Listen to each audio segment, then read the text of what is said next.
Welcome to Demystify Magic with Molly and Madison. I'm Molly, a former skeptic turned full-time energy healer and teacher. And I'm Madison, a born and raised witch running my family's crystal shop. And we're here to explore all things woo through the lens of both science and spirituality so that you can find the moments of magic in your everyday life and create an intentional spiritual practice.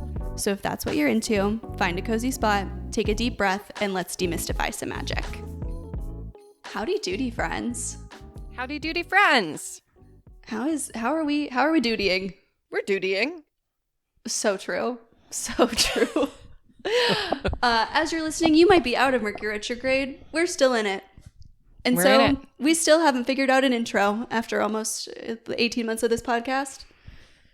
Hey, but if you want to support this wacky, wild ride that we're all on, just a reminder, you can get your merch now at demystifymagic.com. If you would like to rep that you listen to a podcast that still can't introduce its own episodes, demystifymagic.com. We got you. Consider the Howdy Doody Friends mug. The Why Is It Dead t-shirt. Or the Magic Moments journal. Some personal favorites. Today, we're A-ing some cues. We're A-ing some cues. You guys had cues? We're A-ing them. We're answering the cues. Get in line. Get in line. Buckle up, Buttercup. We took our intuitive and instinctual favorite cues from the poll that we just asked on Instagram an hour ago. Yep.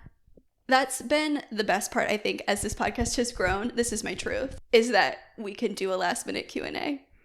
I know. It is nice. Just y'all are ready with cues for us to answer. Usually the first questions are the best ones.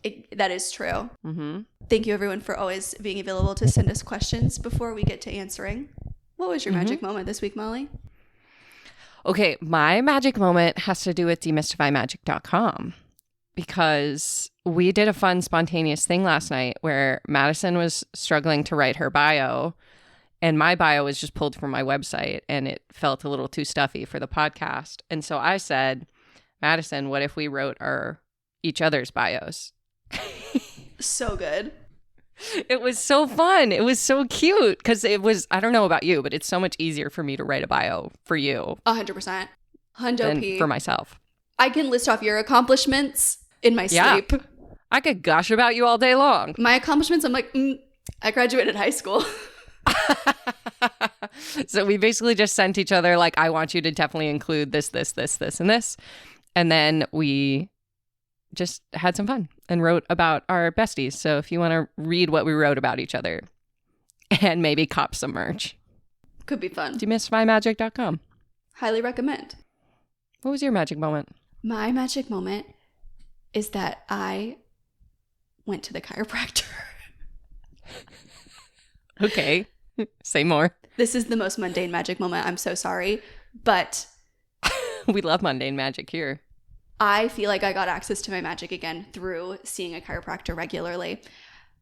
Okay. I don't know what has been going on with me. Actually, I do. I think it is very much like the triangle of healing that we talk about so much of, like the energy, the mental, and the physical of something. Mm-hmm. I've reached a point where it hurt to straighten my shoulders. Like, my body was fucked up. Mm-hmm. And my sweet, loving partner gifted me a massage. And the massage therapist was like, your back is fucked up. Like, what I'm doing, like, this will help a little bit, but you need to go to the chiropractor if you, like, really want to address what's going on here. Because I, like, explained where I was experiencing pain. I was, like, all over my back. Like, sometimes it's worse in my lower back. Sometimes it's worse in my shoulders. Sometimes it's worse in the middle of my back. But, like, my back is fucked up. Mm-hmm. And she was like, well, I see you have this tilt here, blah, blah, blah, blah. Like, a chiropractor might be able to help. So I went to this chiropractor. First of all, got a great recommendation for someone within walking distance of Spellcrafter. Hey! Pew, pew, pew. And now I am, at this moment in time, I'm going to the chiropractor twice a week. That's how bad it was. And something has changed in my energetic field that has been in direct alignment with, like, the changing of my posture. That has been transformative for me. And even down to the point where I even told my chiropractor this, like, the whole experience now has become meditative for me. Yeah. Where twice a week I walk from the store to the chiropractor. Mm-hmm. I walk in and it's just like one big room with a bunch of like massage tables in it, or like chiropractor beds. I don't know. They're different, but like, you know what it looks like. Sure. And they have like, because it takes maybe 5 minutes. So they have like a couple people all get there at the same time. I get to lay on the bed and close my eyes while he works on the person before me. He does my adjustment. He gives me a hug when I leave, which I think is so sweet. We hug. Me and Dr. Brett, we're on hugging terms. We talk about my posture. I talk about how I'm feeling. And then I get to walk back. And it's like 30 minutes all in all. And it is the highlight of my Monday and Friday. Oh, I love this for you. And I feel myself being able to hold myself straight up. I went to the chiropractor and he showed me like where my neck is and like what it's all doing and stuff. And he said, your head, based on your height and weight, should weigh about 11 pounds. The way that you're standing, it is the equivalent of if your head weighed 36 pounds. Whoa! That sounds awful. No wonder your neck hurts. Yeah. And it has like, I see a real correlation between me starting to go to the chiropractor and like my creativity and my like capacity for wonder of like, I'm not constantly thinking about how I'm in pain. And it like, I want to do magic again. Yeah. Yeah. Isn't that amazing how like when you release that in your body, like I see a physical therapist who's also an energy healer. I see her every other week for the last literally almost 7 years now.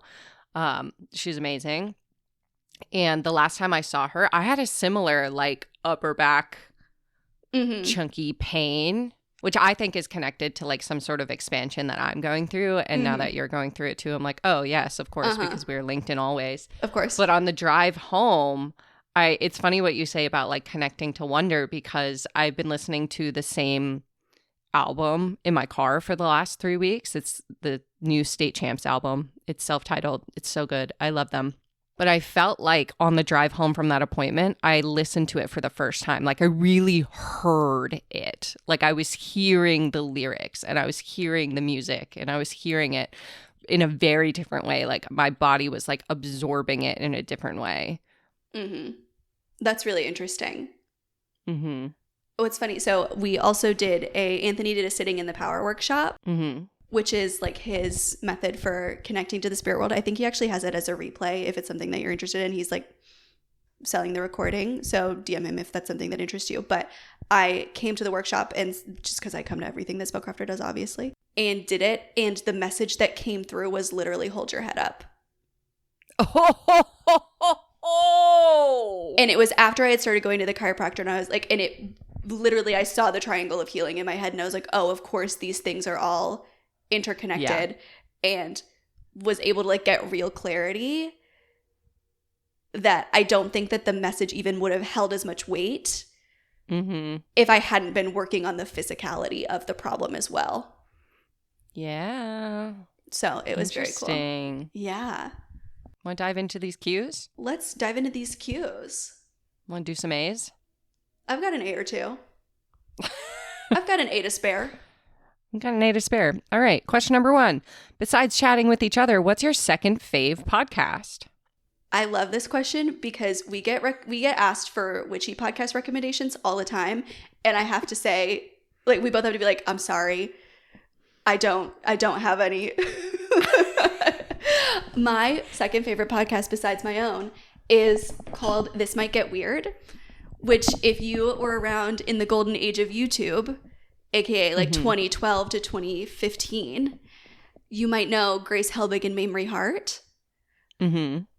They were like, you know, like of that YouTube generation, did like short comedy videos that I fucking loved in middle school and high school.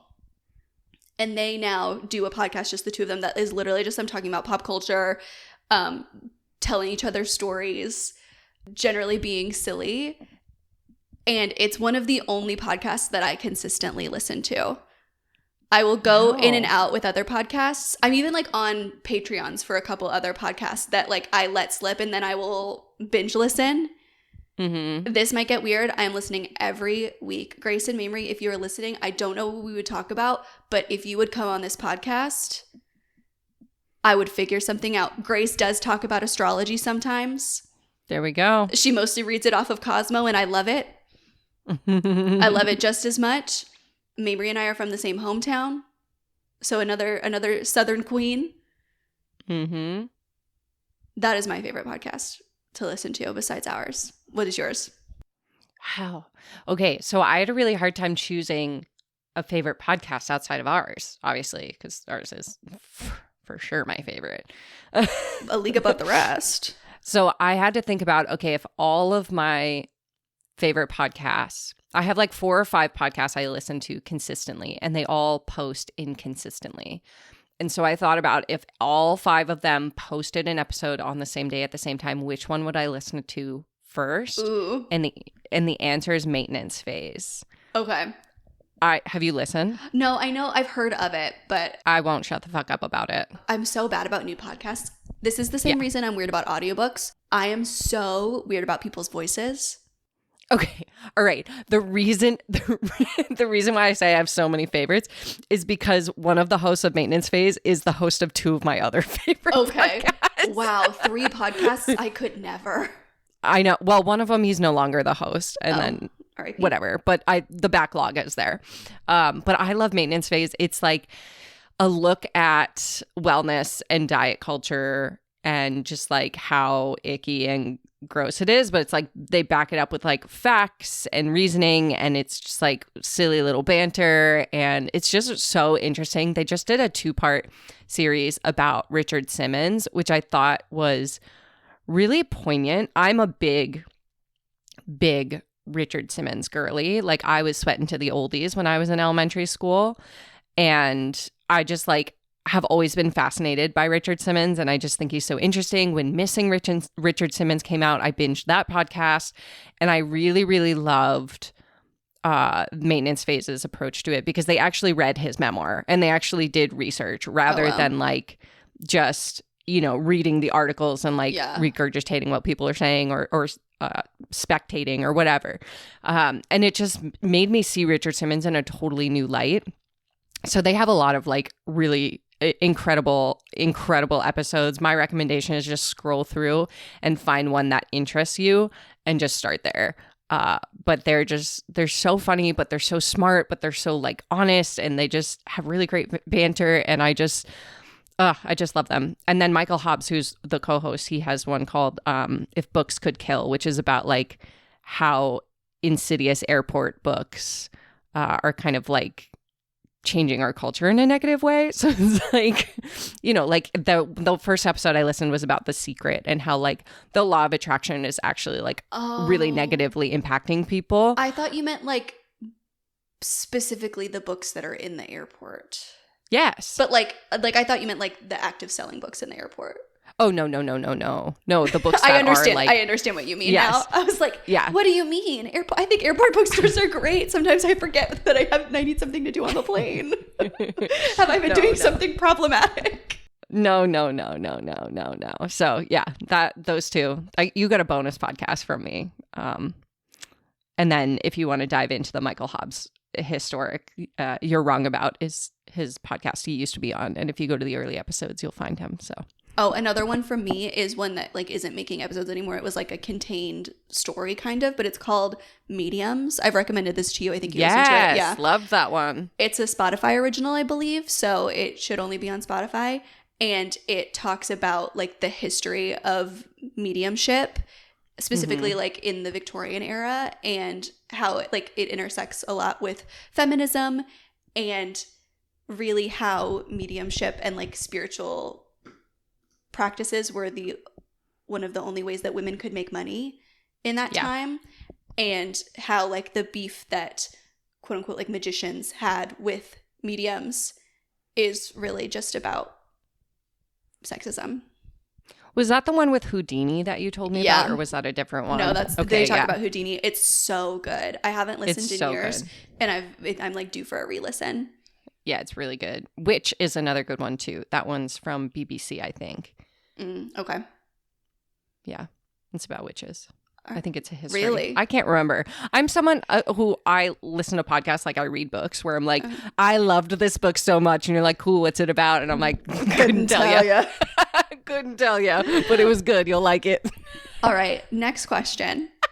What is one way of becoming less skeptic of my own magic in my magic practice? So for me, the biggest thing is keeping record.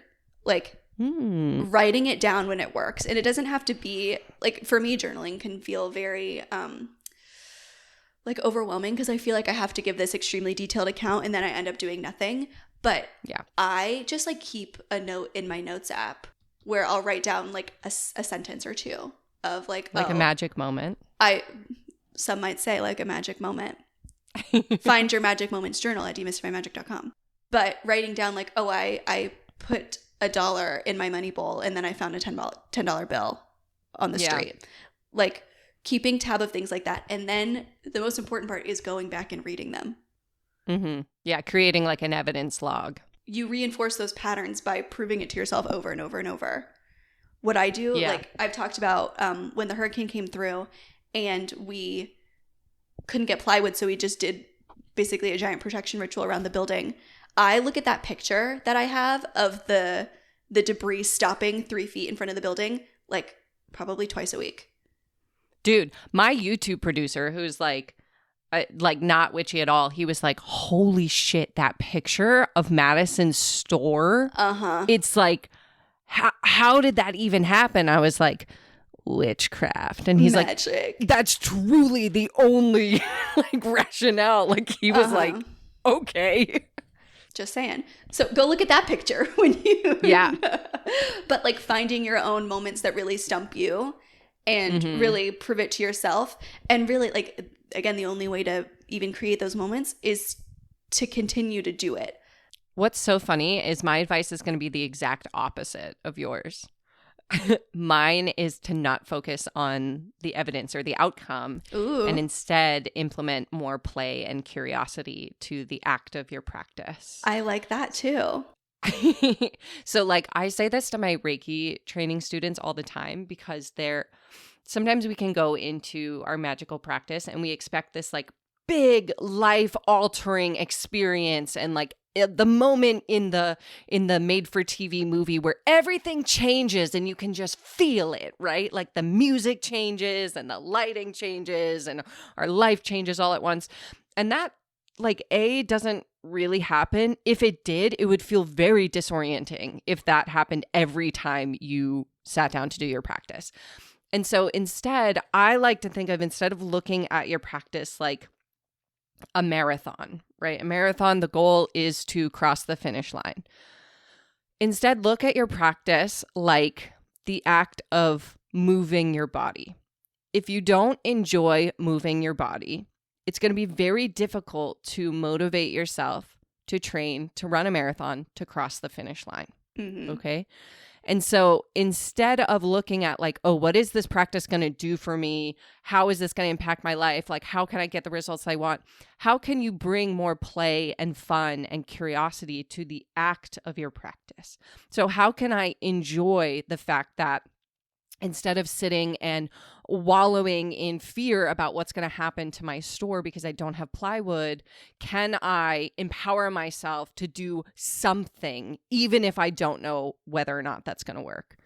Right? Like, instead of sitting there and thinking about like, oh, I don't know how I'm going to pay my bills. Like, there's nothing I can do in this moment. Can I find enjoyment in creating a money bowl and committing to myself that I'm going to do everything in my power to get through this, because everything in my past I have gotten through so far, and remembering that as I do this ritual. And I think that is the way to release that skepticism, because your skeptic brain is always going to be looking for evidence to prove your skepticism right. Right? That's how our brain works. And so when we start to flip the switch and say like, you know what, the outcome doesn't matter. I'm just curious about how I feel in this moment. And I'm going to let this practice be something that I enjoy doing rather than something that I do in order to achieve a goal. Yeah. I know you said that those ideas are opposite, but I really don't even think that they are, because specifically like you using the store as an example, that is exactly what happened. Like I had to choose. I was like, I can either freak out because there's no more plywood, or I can find some power in what I can do for myself. And when we were doing it, I was like, kind of cracking jokes about it. And in my head, I was like, this might just be self-soothing and that's okay. Yeah. Yeah.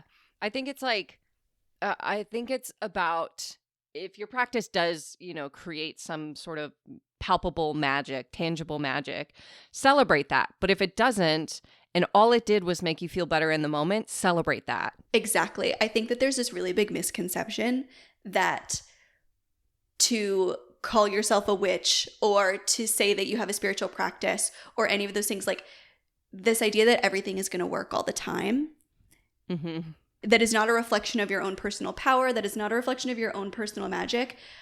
There are like things work.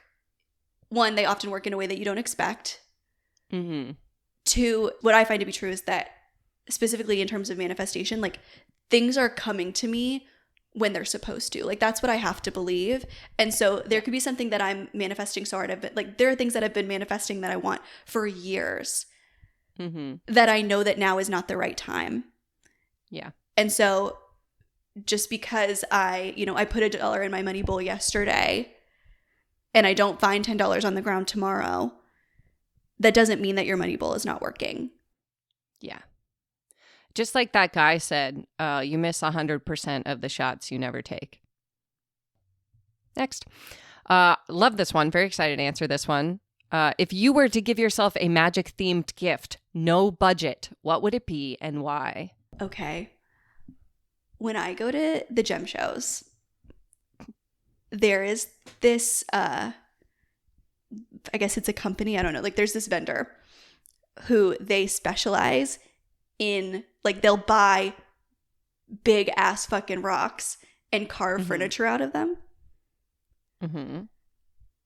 And every year they come to both Tucson and Denver, and every year we go and we take pictures on the couches and in the chairs. There's this one chair that's shaped like a hand. And it's like, I can't remember. We asked how much it cost last time. And it's either like $60,000 or $100,000. Something bonkers. Because they have like, it's hand carved shit. It's crazy town. It's Bonkersville, USA. And I'm obsessed with them. And if the world was my oyster, I would go and I would say, take me to your warehouse. And I would have that hand chair and it would go right in that motherfucking library at Spellcrafter. Maybe one day. Maybe one day. Listen, that's how you'll know I've made it. You know those memes that are like, if I won the lottery, I wouldn't tell anybody, but there would be signs? Yeah. That is me. I would be sitting, I think they call it the hand of God. I would be sitting in the hand of God. Yeah. Truly. Every day. Okay, what's yours? Okay. I was thinking small at first, but now I'm going to think big. I would buy a second house just for my spiritual practice. Like that's fun. The world's largest she shed. Yeah. Like I would get labradorite countertops in the kitchen and like rose quartz in the bathroom. And wait, I know that you don't watch Drag Race, but there is a famous drag queen named Trixie Mattel. Last episode, famously, I said, "You're the Trixie to my Katya." She has a TV show called Trixie Motel, and in the first season, her and her partner redid a motel. Second season, they bought a house and renovated the house, and she put fucking rose quartz countertops in her kitchen. Yes. That's my dream. Yeah. I want labradorite personally because right now I have like a dark granite countertop that kind of is very close. It's similar enough to labradorite that I'm like, good enough for government work. Yeah. Sexy. But I love a dark countertop because you can't, like, there's no stains. You don't see the crumbs. But rose quartz in the bathroom, rose quartz sink, rose quartz toilet, rose quartz bathtub. And then we move in together. We leave our respective partners. We move in together. But I would want like, a room just for meditation and yoga, and then like a room just for crystal grids, and like a room that's just an altar, like literally like a church, like with pews that you could just like kneel before the altar and like connect with spirit. Wait, I changed my answer because I want that one too. And then we take the hand of God and we put it in that hand of God and we put it in our house. Yes. What if the house was built out of quartz? I don't know how well it retains heat. Oh, you're right. We'd have to go to a neutral climate. Yeah. And I'd want a private jet to fly me back and forth from this house. And there's a podcast studio in the house. Yes, there has to be a podcast studio and microphones made out of like pyrite or something. Yes. Okay, I'm in. Yeah.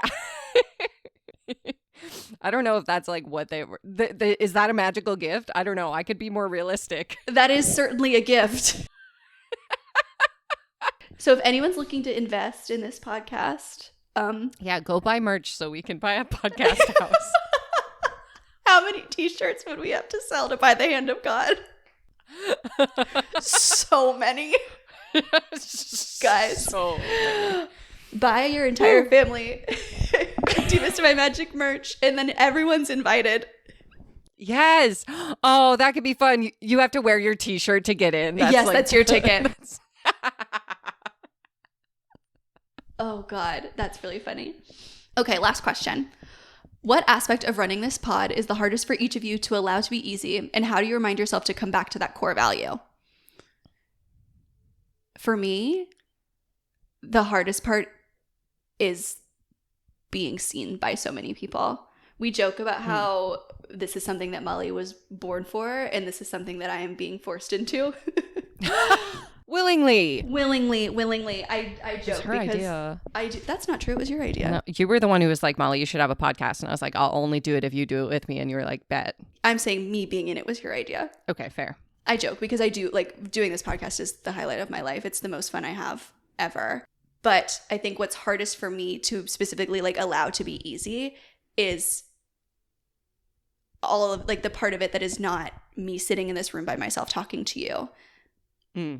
I talk about how I'm so lucky to get to meet so many of you because of the store. Like, so it's truly jarring to me. And that's what I think makes it hard for me to let be easy, is that I really do not take it lightly. So many people have traveled from all over the country to shop at my family's small businesses. And when I say those words out loud, it is like, I feel the weight of that. And it's really important to me that you guys who do that have a really good time and a really good experience. And it ends up making me act really weird because I am like recognizing all of those things when someone is standing in front of me and saying, "Are you Madison?" And I'm like, oh my God, this person is like, regardless of if you walked 5 minutes, I'm like, this person is giving me the gift of their time. Mm-hmm. And that is so generous. And I don't quite understand it. And I think I'm still kind of working on how to let it be easy. I think in the moment I have to remind myself of like, somebody's doing this because they want to. Mm-hmm. And my only job is to be myself. Because I also think because it's just you and me, like podcasting is a really easy way for me to be authentic, because in the moment, like I'm just talking to you, one of my favorite people ever. I am most comfortable here. Mm-hmm. You know, you're a person who I can be really authentic with. And so I try to channel that energy and like remember the level of comfort that I have here and know that the version of me that the person standing in front of me knows is like one of the truest versions. Yeah. And if it's easy to be that person in this room, then like I can be that person in the store, because also in the store, that's who I am. You know, I can convince myself sometimes that I need to be like a better version, or like I need to do more somehow. Mm-hmm. And so mostly just coming back to center and a lot of the grounding that we talk about here, but definitely like being seen is very hard for me. Mm-hmm. And I think that I'll just keep finding new ways to make it easy. Yeah. You've grown so much in the last however long we've done this. I really have. You pointed this out. Every year, my mom and I retake the same picture at Hedgewish. Like there's a picture from our 1-year anniversary, our 2nd anniversary, and then our 3rd anniversary, which was a few weeks ago. And you pointed out the difference in my body language in each of the photos. And the fact that you physically were stepping, you in the first photo, you're like behind the door frame. Uh-huh.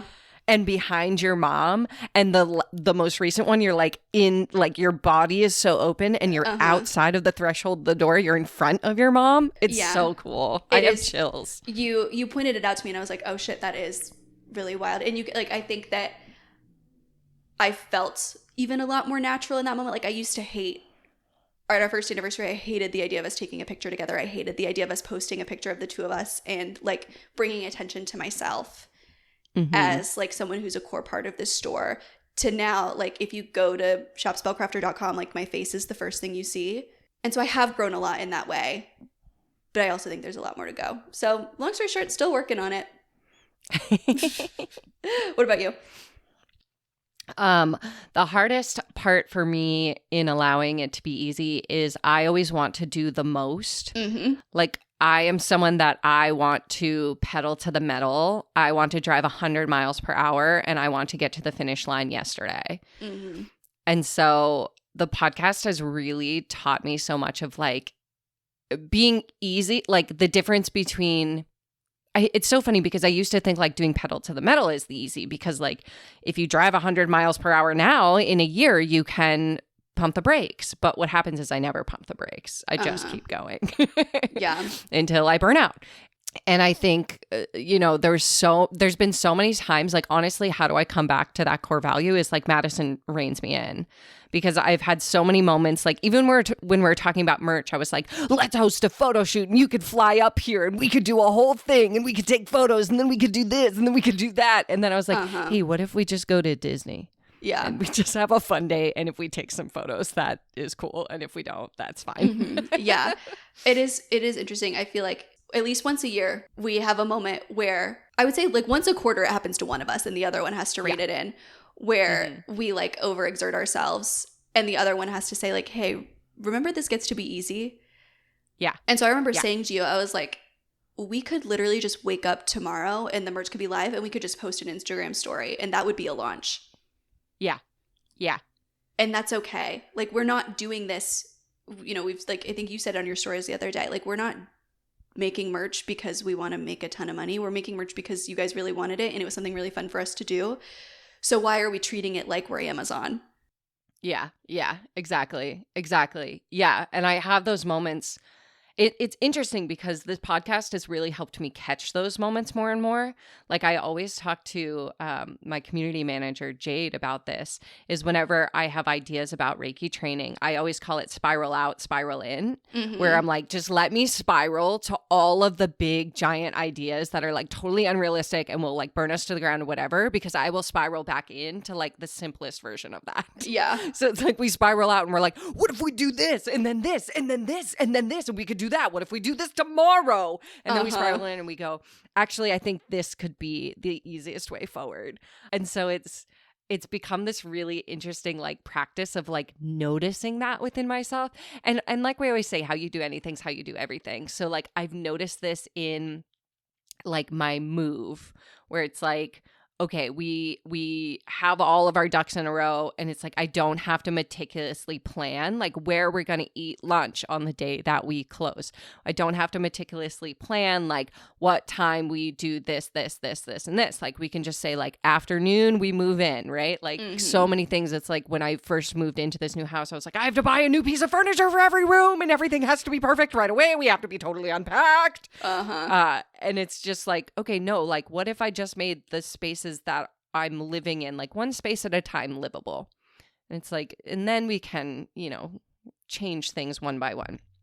So yeah, I think that's the hardest part for me is like wanting to go 100 miles per hour and like that being just like my nature and who I am and how I've always approached everything. And what reminds me to come back is Madison saying, or we could make it easy.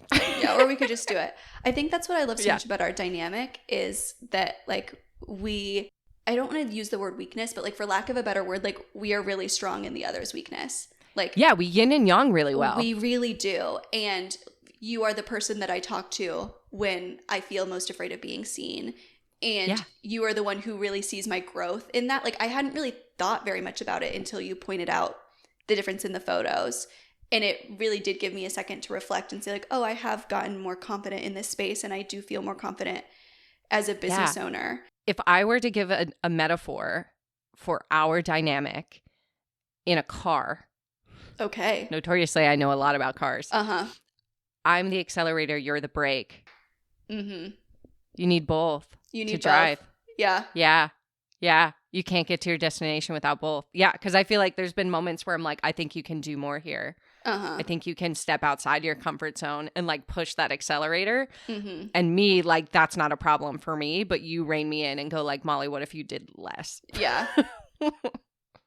Yeah. And we each got one hand on the steering wheel, and God bless, we've gone in the right direction ever since. So far, so good. So far, so good. All right. We do it? I think we did it. I think we ate some cues. We ate some cues. Thank you so much for listening. We love you very much. And that's it. Looking forward to seeing all of you dressed in your Demystify Magic merch in front of your Yule goat. And if it's not with a Yule goat, I don't want it. I do. You can send it to me. Bye. Thanks for listening to Demystify Magic with Molly and Madison. If you want to learn more about us, you can find all our links in the show notes. We'd love to know what you think of today's episode, so drop us a review or give us a shout out on social media. And don't forget to let us know your magical moment of the week. Okay, love you. Bye.